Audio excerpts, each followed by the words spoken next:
Yeah, I joined the Marine Corps out of college. United States Marine Corps, commissioned in 1984 as a intelligence officer. I specialized in combat intelligence. The reason why I became an intelligence officer, of course, was the Cold War was very active at that time.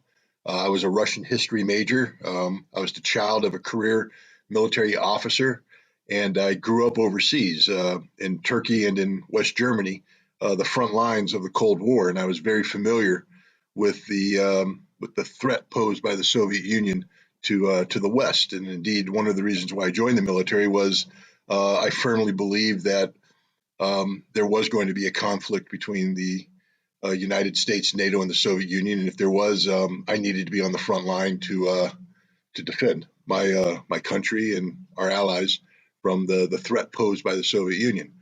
I spent over 2.5 years training to kill Russians. And I'm not joking about that. We spent over 250 days a year in the field training with live fire ammunition under the most realistic conditions possible to close with and destroy the Russian enemy through firepower and maneuver. And I was ready to do that. And then, fortunately for me and the world, in December of 1987, Mikhail Gorbachev and Ronald Reagan signed the Intermediate Nuclear Forces Treaty, eliminating two categories of nuclear weapons in Europe that were pushing Europe, NATO, and the Soviet Union to the brink of war. I mean, I don't think people realize how close we were to war in the 1980s. There's echoes of that today, which we'll talk about. But because of my Russian background, I was tasked with becoming one of the first weapons inspectors sent to the Soviet Union to implement this treaty. So I went from training to kill Russians to cooperating with them to make the world a safer place. We got rid of intermediate and short-range nuclear missiles. We made Europeans, for the first time in decades, able to go to bed at night not worrying about the imminent demise of their civilization through inadvertent nuclear war. So we were on friendly relations with the Soviet Union, on friendly relations with Russians. I lived next to a missile factory for 2 years, working with Soviet citizens, with Russians, cooperating on the disarmament of these nuclear weapons. And it was a glorious thing. And then when that, in the military, all jobs end and you move on to the next job. And I went on to get my captain's level professional education, but that was interrupted by Saddam Hussein invading Iraq. And I spent the fall of 1990 preparing for conflict with Iraq, and I deployed to the Middle East. And during the Gulf War, I was served on the staff of General Norman Schwarzkopf. I was given the counter Scud portfolio, Scud being Scud missiles. And my job was to try and find ways to interdict these missiles before they could be launched against both Israel and the Gulf Arab states. Needless to say, I and everybody else failed. The Iraqis proved to be very resolute in their efforts, but the war ended. We won. I had what they call a good war, meaning I didn't get killed, and I came out with a good professional reputation. But by the time the war ended, I was confronted with a couple things. One, the Cold War was over. That which I thought I was going to do, kill Russians, no longer applied. And I had just fought my war. I had served my country, and I felt that maybe it's time to get out of the military and move on with civilian life and see what that could offer me. But as Michael Corleone says in The Godfather, every time I try to get out, they drag me back in. And my phone rang in August of 1991. It was a colonel I worked with in the Soviet Union, and he was now the chief of staff of a United Nations organization called the United Nations Special Commission in Iraq, which was formed in the aftermath of the Gulf War to disarm Iraq of its weapons of mass destruction capability, including the Scud missiles that I hunted. And because of my arms control experience, my intelligence experience, my experience with the Scuds, I was asked to come to the United Nations and form an intelligence capability that would enable the inspectors to uncover the lies and deceit and the concealment that Iraq was using to hide significant aspects of its weapons programs from the inspectors. Long story short, I did that job for 7 years, and very difficult job under very trying circumstances. I participated in over 40 missions inside Iraq. I led 14 of them as a chief inspector, and by the time I resigned in protest in 1998, we could account for 95% of Iraq's WMD capability. But the problem was the Security Council said that the standard was 100%. So we weren't allowed to finish our job until we could find that last 5%, which meant digging deeper, harder, working more strenuously in a confrontational manner. And the United States decided that that was inconvenient, that rather than seeking the disarmament of Iraq, they wanted the perception of Iraqi noncompliance to be continued so that they could continue economic sanctions as part of their overall program of regime change, getting rid of Saddam Hussein. My job as an inspector wasn't to get rid of Saddam Hussein, but to get rid of Saddam Hussein's weapons. So I resigned in 1998. And since that time, I've been very critical of foreign policy decisions when I view them to be not supportive of the ideals, values, and standards of the United States. Unfortunately, you recorded me in my home environment, so we get all of the wonderful sound effects that include 3 dogs barking at the neighbors when they walk by with their own animals, and there's nothing I can do to stop this. But I resigned, and I've been speaking out against bad policy ever since. I love my country. I think America is a nation of great potential. I think we have the finest document in modern civilized history in the form of the Constitution. But I think that the values and ideals that are enshrined in that document are imperfectly implemented. And I think that the role we play around the world often contravenes what we stand for as a people here at home. So I think a lot of people get confused. They say, well, you're very critical of your country. I'm critical of my country because I love my country. And I understand what my country stands for. And I want my country to be the country that it can be, not the country that it is.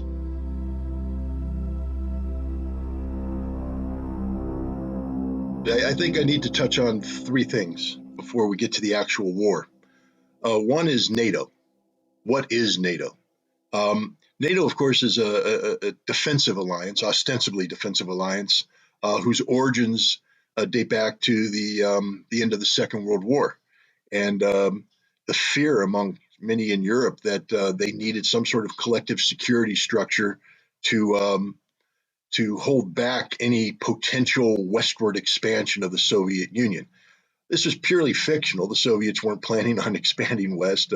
Anybody who studies World War II will understand that the Soviet Union was exhausted by that conflict. Even though they were victorious, they were in no mood to continue a conflict west. They were more interested in consolidating their gains and ensuring that never again would they be threatened by a European power such as Germany, who would invade them again. So that was their focus. But Winston Churchill, of course, gave a very brilliant speech in Fulton, Missouri, I think in 1946, maybe 48. The Iron Curtain speech, and his rhetoric is wonderful. I mean, even though his the substance is fictional, the rhetoric is wonderful, and Americans, like everybody else, love a good speaker with a British accent, and we fell for it, and Europe fell for it too. They took what was supposed to be this small collective defense alliance between the Benelux nations, Belgium, Netherlands, Luxembourg, maybe Great Britain was involved.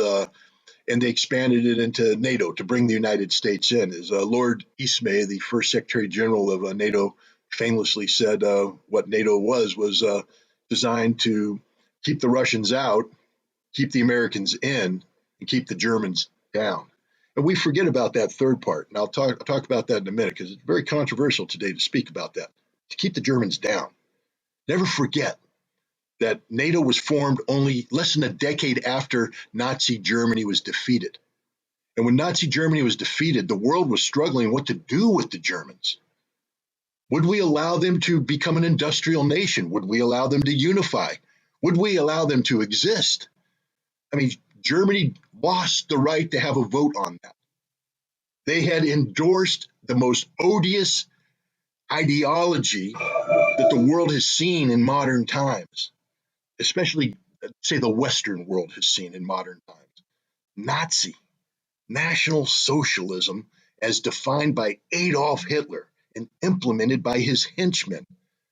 It's mind boggling that people forget about this. But no, we created NATO, and then a few years later, we allowed Germany to enter NATO. So this defeated Nazi state, which had never been thoroughly denazified, was now militarized. And their industry was brought to bear back into the business of making weapons. Now, ostensibly in defense of Europe. NATO was a defensive alliance. And pretty much you can say that NATO lived up to its vision during the Cold War, defensive alliance. And it was very effective. I have to tell you, I lived in Germany in the 1970s and 1980s, and I saw firsthand the reality of NATO's frontline posturing.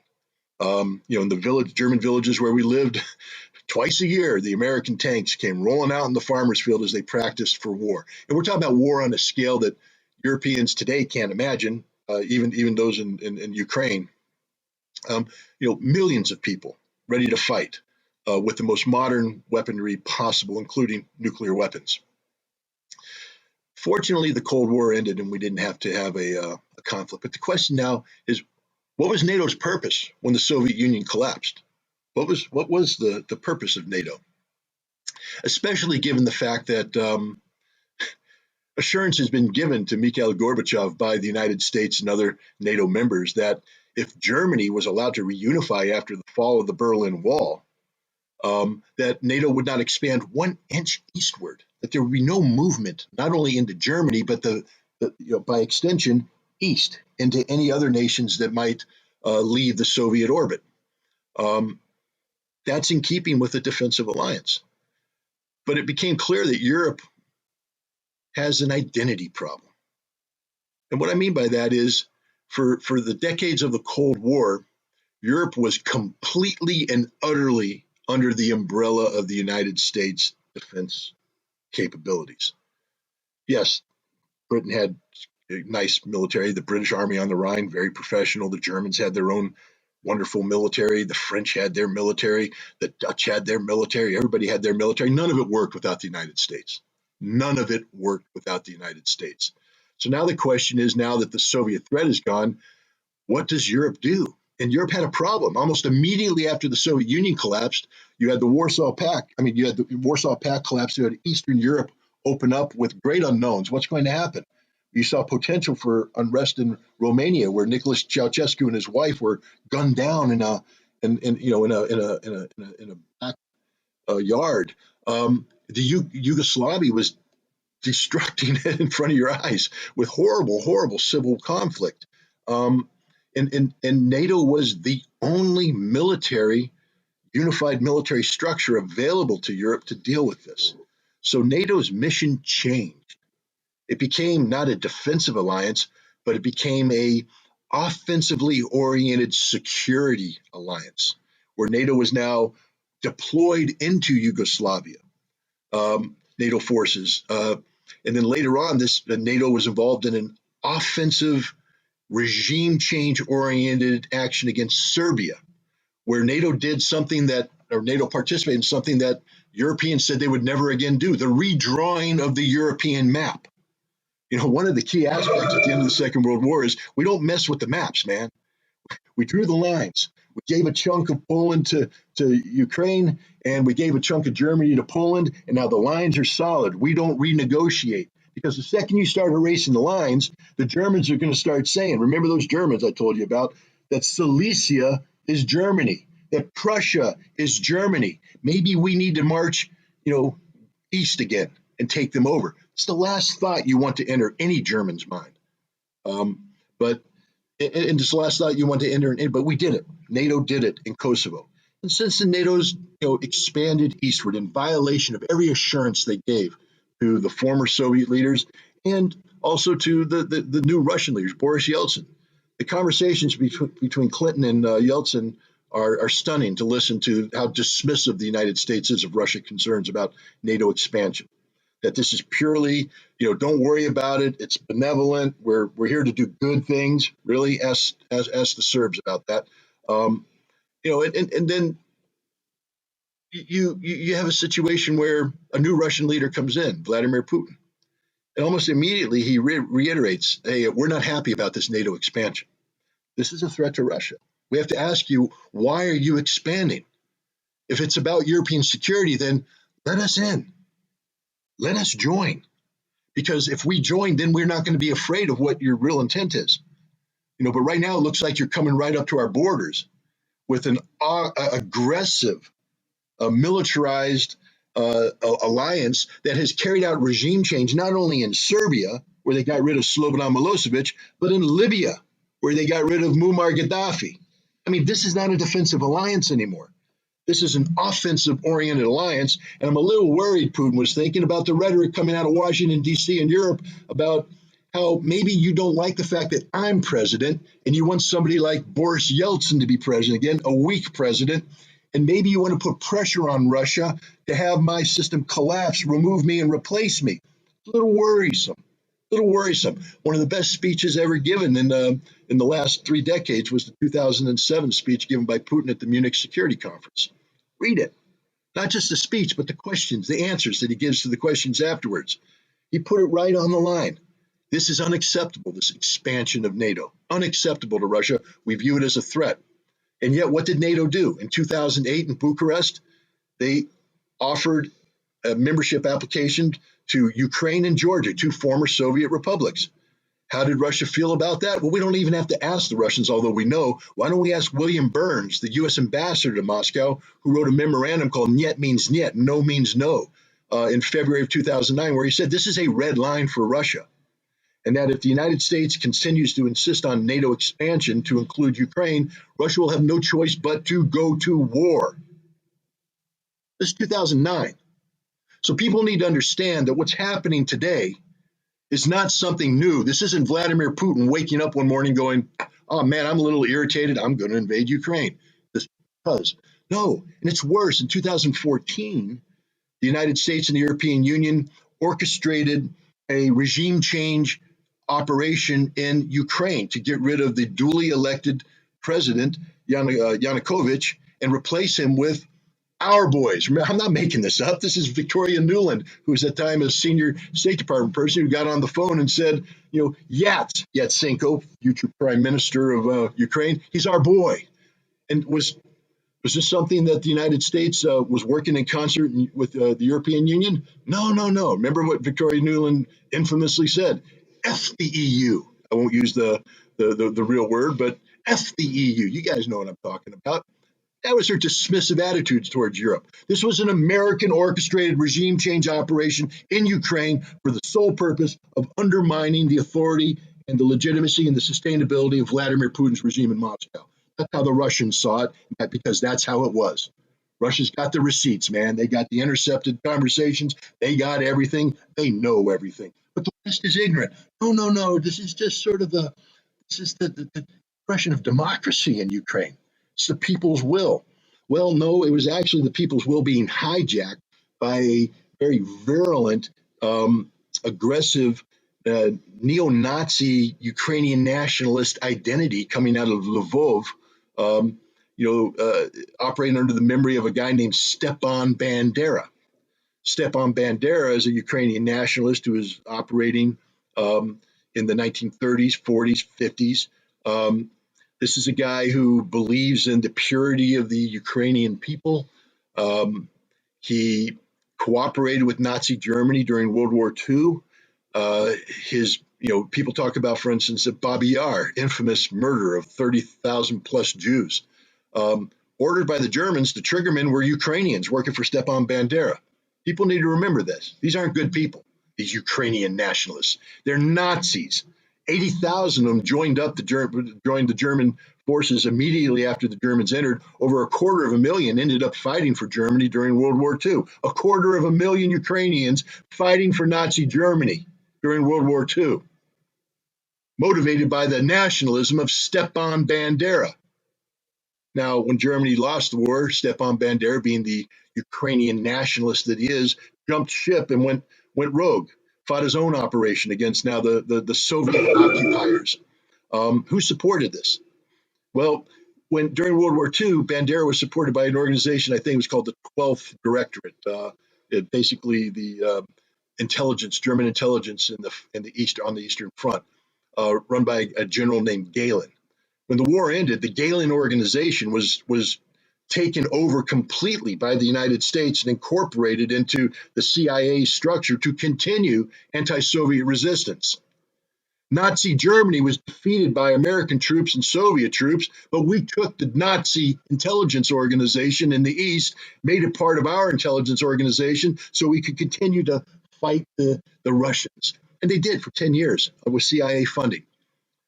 Over 300,000 people lost their lives in that conflict, 100,000 Poles and a lot of Russians and a lot of Ukrainians. You say, why Poles? Why Russians? Because Ukrainians are racist.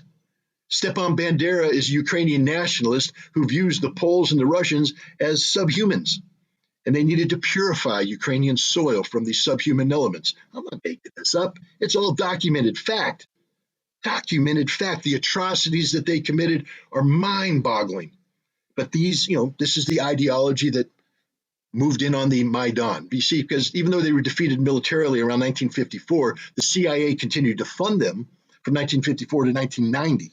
Fund their political activities, including not just the activities inside Ukraine, but also the activities of the immigrant populations that came to the United States and in Canada.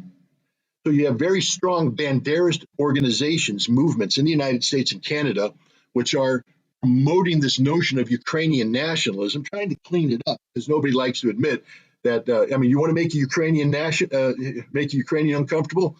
Ask him what Grandpa was doing between 1936 and 1954. They'll start shrugging and getting nervous because they don't want to admit Grandpa was killing Jews, Grandpa was killing Poles, Grandpa was killing Russians, Grandpa was a murderer, because that's what he was.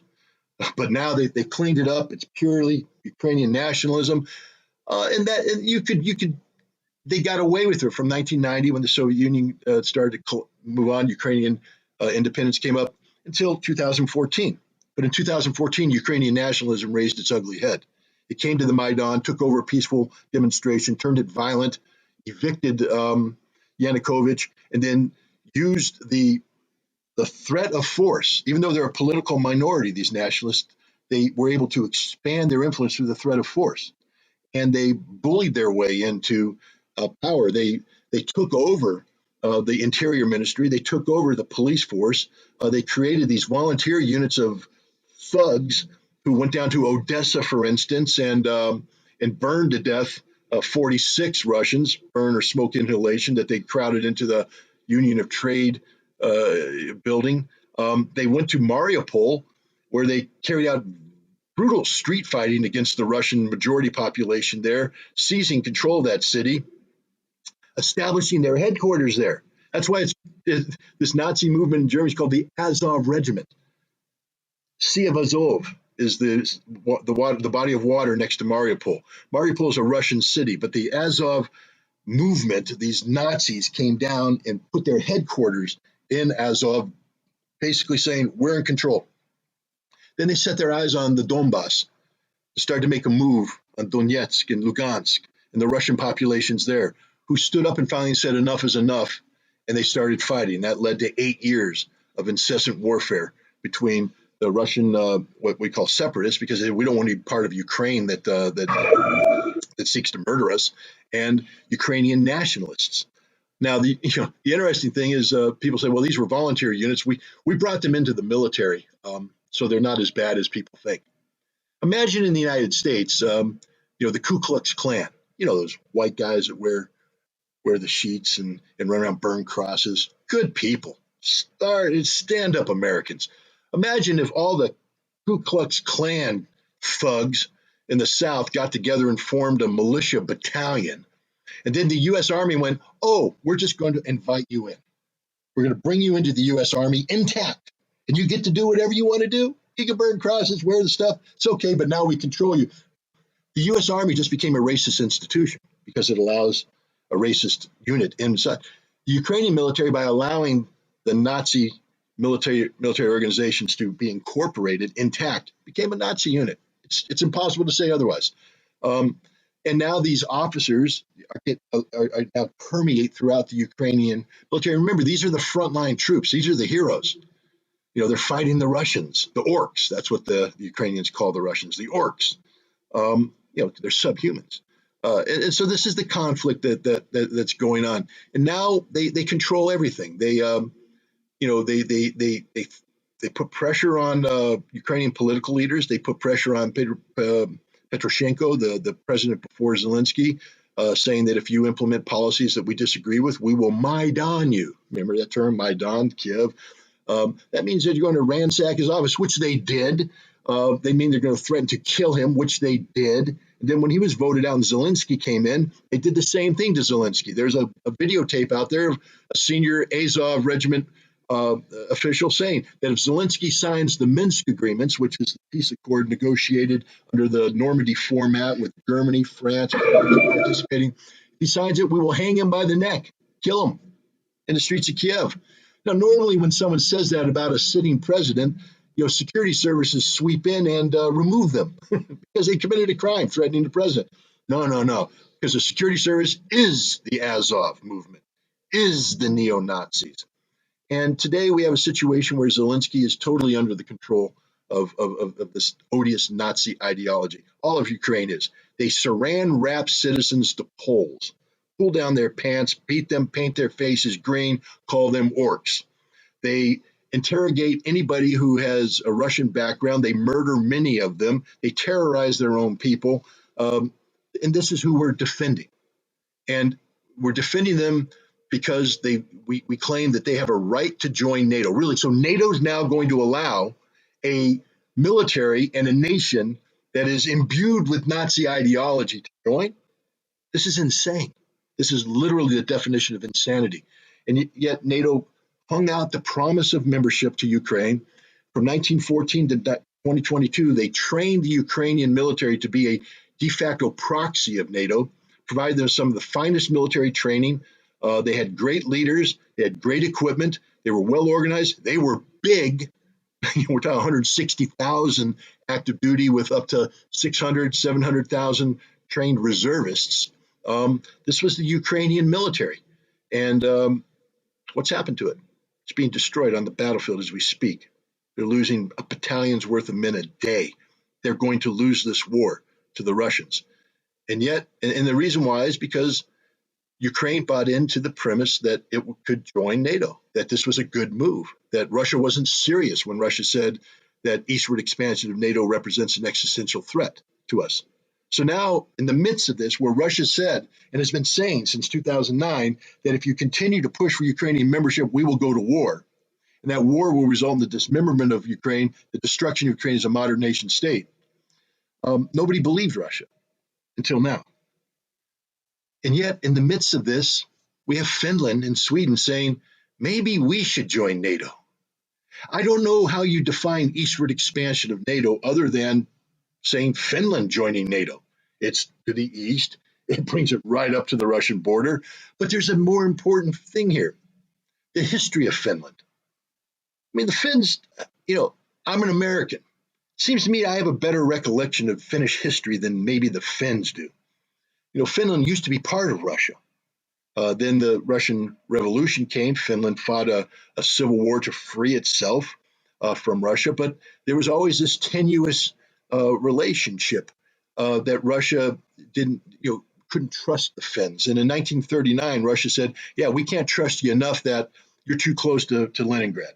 We need you to back up a little bit. So we're going to take over some of the Vyborg Peninsula, but we're going to trade you some land up here, some valuable land that has some nickel stuff that you can mine and make money. But we need to push you back from Leningrad because you're too close. And the Finns said no.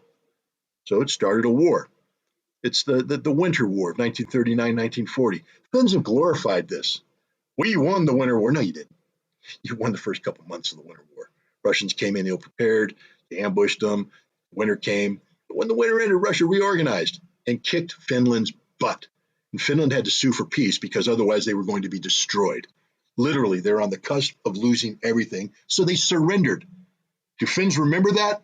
They didn't win that war. They lost that war. They had to surrender because they were about to be destroyed. And one of the things that Russia said is, we're taking the Vyborg Peninsula. It's ours because we can't trust you. You're too close to Leningrad. What did the Finns do? In 1941, they allied themselves with Nazi Germany. And they allowed Nazi Germany to use Finnish soil as a springboard to attack Leningrad, surround Leningrad, subject more than 1 million Soviet citizens to death by starvation.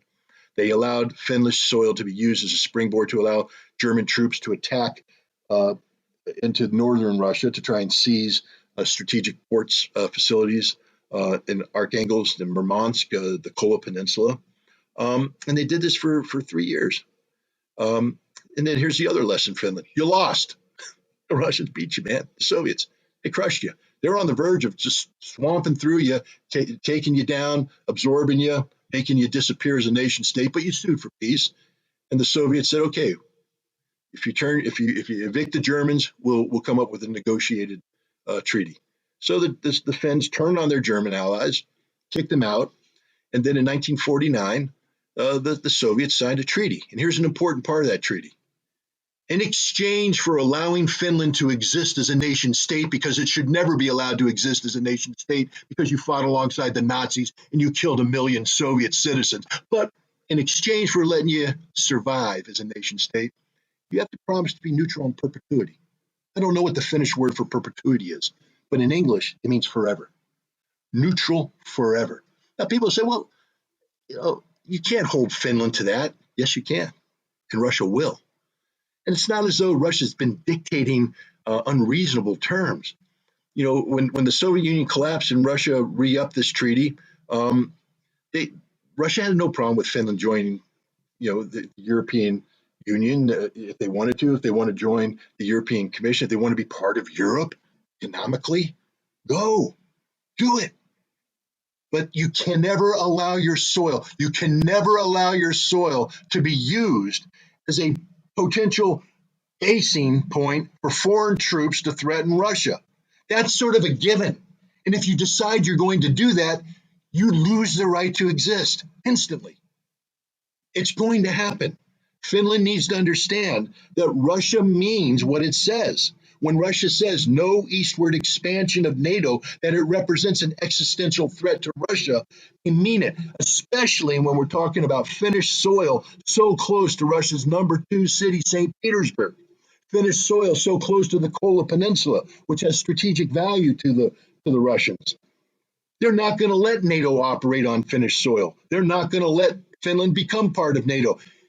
Is this not clear? Did Ukraine not educate anybody about anything? People say, well, wait a minute, the Russians, they're a little weak right now. They mobilized, they got their army down there in Ukraine. They can't really pull a threat. The 6th Army got pulled out of the Northern Military District and sent down to Ukraine. Yeah, I get it, Finland. You and your huge, massive military. That Russia is probably on the verge of declaring war in Ukraine, which then allows Putin to order general mobilization of the Russian military capability, which allows for millions of Russians now to be mobilized into the military, which means that the pathetic little Finnish military will be swamped. It ain't going to be 1939, Finland. You're not going to have some heroic resistance. Your boys ain't that tough anymore. Okay? It's not like you've raised a bunch of farm boys out there that are ready to go off and play Winter Warrior. You're like the rest of Western Europe, soft, capitalist, have a nice lifestyle, like your cell phones, like your coffee, like everything else. The Russians are going to bring some bad boys out of Siberia, and they're mad now. You want to join NATO? Bad things are going to happen. In Sweden, what do you got? 26,000 active duty troops, 40,000 reservists. Great. You can send enough guys to help fight in Finland and last a week. Last a week. That's all you would last. You got nothing. And you don't need anything. That's the beauty of it. Come on, Finland and Sweden. You guys are dealing with, You have some of the greatest economies in Europe. You guys are, it's wonderful. Finland's a paradise compared to many other nations. Sweden has some problems, but they're still a paradise. One of the reasons is you don't have to divert all your resources into building a military. For what purpose? Russia does not threaten you. Russia won't threaten you. Russia doesn't view you as a threat unless you join NATO. Then you're an existential threat that has to be destroyed. This is one of the most mind-boggling things, and it scares me to death because it just seems to me that the Finnish leadership and the Swedish leadership have forgotten how to think independently. I mean, neutrality means neutral. It means you don't take sides. So when Europe's in there screaming about Ukraine, Finland and Sweden should say we don't take any sides on this one. We're sorry. That's your problem, especially when we're talking about a Ukrainian conflict, which is solely the blame for which is solely rests on the shoulders of NATO and their irresponsible expansion and their support for a neo-Nazi ideology. Now, I know that Finland has a history of Mannerheim and some right-wing movements of its own. They fought alongside the Nazis. So maybe deep down inside in the Finnish DNA, there's some sympathy for Stepan Bandera's nationalism. I'm being facetious here because I'm hoping the Finns are smarter than this. But the point is, Finland should not be aligning itself with Ukraine, with the neo-Nazi ideology that resides there. Finland doesn't have to support Russia's special military operation. Indeed, Finland can speak out against it, as they should, because if you're part of the civilized world, you have to say that war is not the solution. That's just sort of a given. I mean, war only accomplishes one thing, and that's the destruction of humanity. Finland can be critical of the Russian actions in Ukraine. So can Sweden. But to sit there and align themselves with NATO and say that we support what the West is doing in Ukraine, so much so that we want to become part of it, it's just foolish. It's suicidal. And it makes no sense.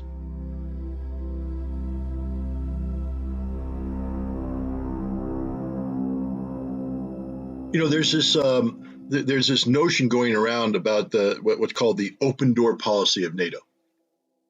There is no open door policy. Read the NATO charter very carefully. It doesn't have an open door policy. Just because you qualify for membership doesn't mean you get to be a member. Article 10 of the charter discusses this. It says if a nation qualifies and has submitted an application, then NATO must consider this application from the standpoint of, does it enhance the security of the organization? Pro hint, allowing Finland in, knowing Russia will attack Finland, does not enhance European security. Now, people say, well, we can't allow ourselves to be bullied by Russia. Russia's not bullying anybody. Russia says if Finland remains neutral, there's just literally no problem here. But the only thing that can stop Finnish membership, besides Finland withdrawing its application or not submitting an application, is NATO is a consensus organization. And so hopefully there will be at least one of the 30 members who will say, nah, we ain't doing that. We already got one war here on European soil. Why do we want another? And what does Finland give us? It gives us a nightmare, a lengthy border with Russia. It pretty much guarantees that we're going to go back into, at a minimum, the Cold War. Because Finland has to understand that even if Russia doesn't invade, you're going to have to militarize your whole border. You're going to have to turn it into a fortified zone.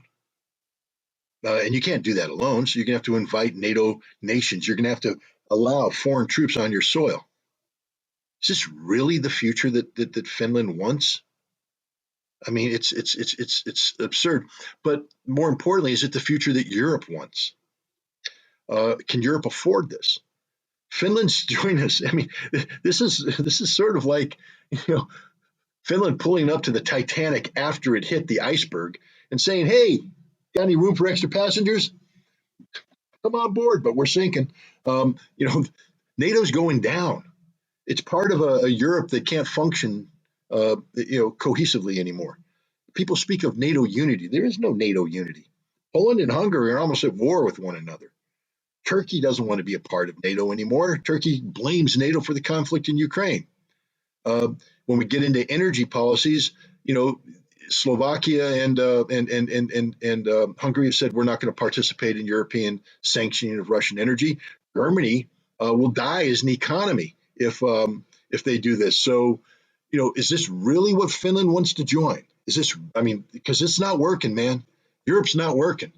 And any smart European country will say the only chance we have of pulling out of this thing is to create less friction with Russia instead of more friction. So I'm hopeful that at least one nation, and hopefully more, will speak up and say, no, sorry, Finland, um, Europe's better off with you being neutral.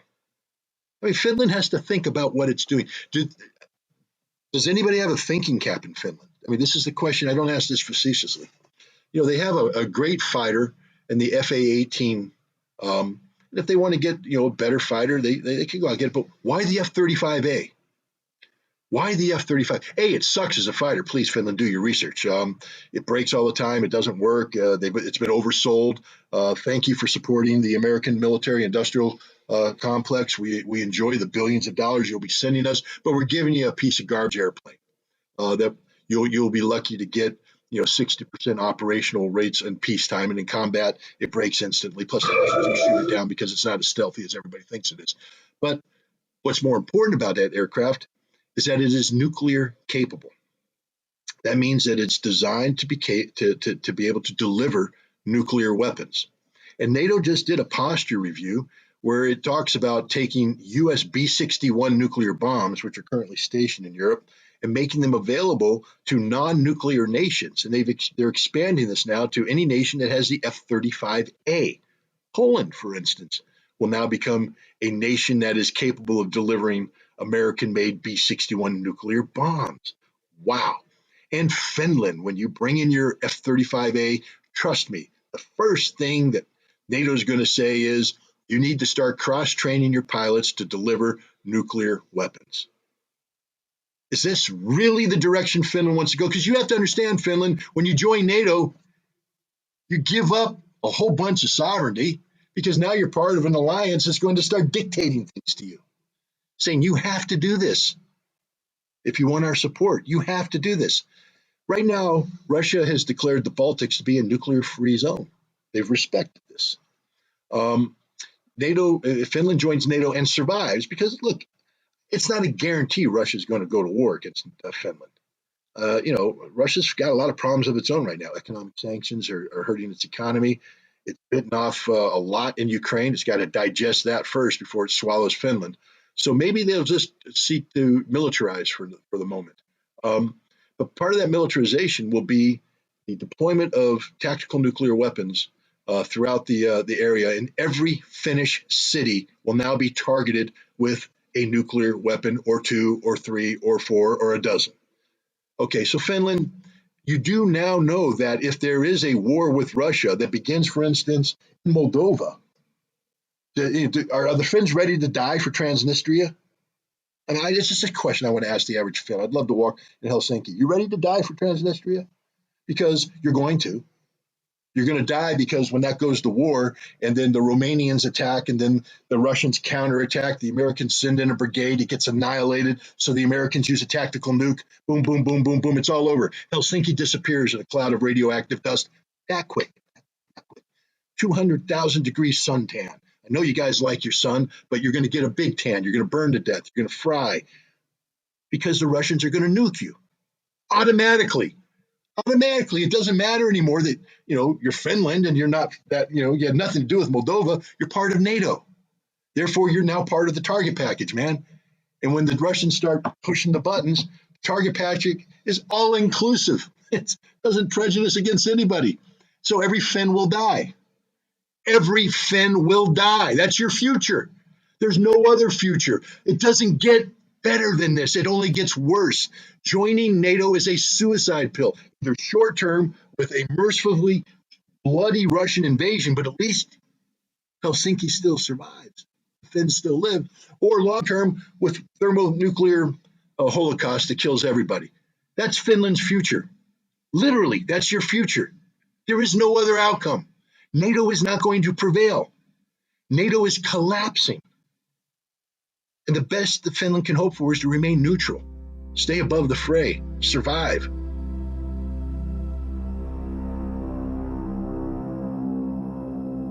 I just would ask, the people who see this to sit back and reflect on the life they have now, and look around and see how wonderfully simple it is comparatively. How little they spend on defense because there's no need to spend a great deal of money on defense, and how the luxury of life, because that will all come to an end the moment you join NATO. Whatever you think NATO is going to bring, it isn't going to bring. The life you enjoy today is not going to get better. It's going to get much worse. Your money, you're going to be spending money on defense that doesn't need to be spent.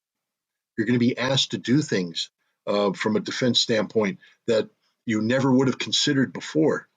And people need to really sit back and say, if I enjoy the standard of living that I have now, and I want this standard of living for my children and my grandchildren, then joining NATO is not the path. You're just guaranteeing that your grandchildren, if they're alive at all, will live in a regime of fear, because the Cold War. I'm just here to remind you, I lived in West Germany during the Cold War. It was an atmosphere of prevalent fear. Every day we had to worry about Soviet troops coming over the border. I lived next door to a nuclear storage facility, North Point, which would have been one of the first places struck. So when you went to bed at night, were some generals going to make a decision that resulted in a tactical nuclear weapon hitting North Point so I would never wake up in the morning? When I got on the school bus and went to school, was I going to be able to come home to a place, or was some Soviet missile going to hit it? This was a daily existence. And if that's the future you want, to be worrying about whether or not you're going to live to see the morning, join NATO. Be my guest. But if not, you guys are ostensible democracies. Act like it. Hold your elected representatives accountable. If they don't want to hold a referendum, hold one for them, called a recall vote. Get them out of office. Put people in who respect democracy. Put people in who will listen to you. Now, the Finnish people may come out and say, hey, Ritter, thanks, but we still want to join NATO. That's okay. That's your decision. You're a democracy. Do what you want to do. But don't allow your government to make a decision for you of this magnitude without you having the ability to weigh in. That's the important thing. You're giving up everything when you do that.